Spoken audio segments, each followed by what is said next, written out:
Welcome. If you want to use AdBlock on your SONY Xperia L4, let's go for the Play Store. Right now click on the search and type Opera Mini. Click on it and tap on install. This browser is really good because there is the partnership with the AdBlock Plus, so you don't have to use any external application and connect them to the Google Chrome, to Safari, on any other browser that you are using.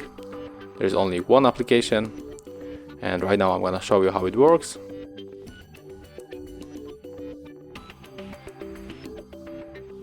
Okay, right now we can open it.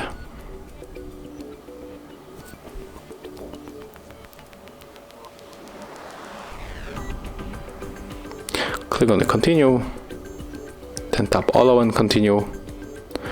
And right now we have to enter the website. Maybe we can go for the first, BBC News. And here is the notification that the ads were blocked. And if you click here, you will find out how many ads were blocked. Thank you guys for watching. Leave thumbs ups, comments, and of course subscribe to our channel.